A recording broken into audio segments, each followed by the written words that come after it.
Hi, I'm Amanda Welsh, and we are in the middle of reading Aria and the True Treasure. You can follow along in the free download, or you can get the paperback or the hard book on Amazon. So today we are reading Chapter 5, The Way Home.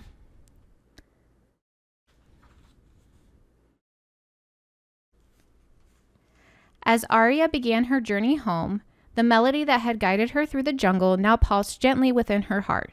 The song she was hearing was now inside of her, just waiting to burst out.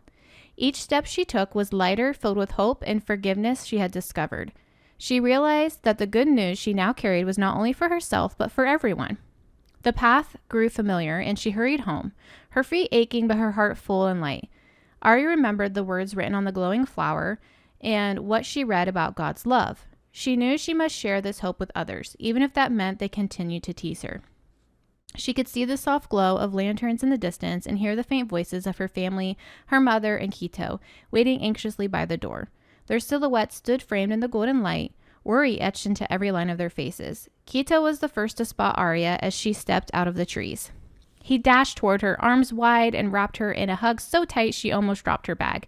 "You're safe," he cried, laughter mixing with tears.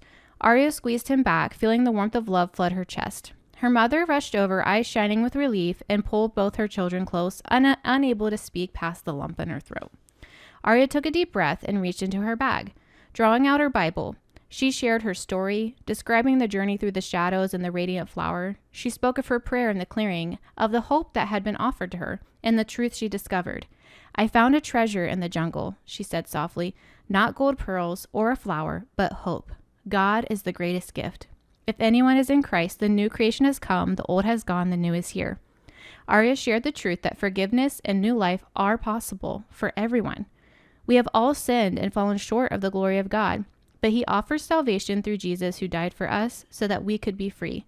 Aria continued, "Everything Grandmother Talia used to say about God is true, and although we will suffer in this life, he will give us his spirit, never leave us, and one day Jesus will come back for us and make wrong things right." As her words settled in the quiet room, seeds came up and began falling in the soil of every person who was listening. Her mother and brother believed Aria. They believed it all. They prayed together, thanking God for his forgiveness, and prayed for her father and for others to be open to receive the good news. For the first time in a long while, music and laughter filled their small home. The melody Aria had carried now hummed quietly in everyone's heart, a reminder that love and forgiveness could change every person. The shadows in their lives seemed softer, like the glowing flower's light radiating in the night. As she drifted off to sleep, Aria knew that God would walk them through every challenge, their hearts forever changed by the gift she'd found in the jungle. All right, and here's our reflection questions. How has Aria changed from the beginning of the story to now? What does Aria bring back with her from the jungle? How can sharing truth help others? Why is the message she brings called good news? Why do you think the music is now inside Aria instead of outside? All right.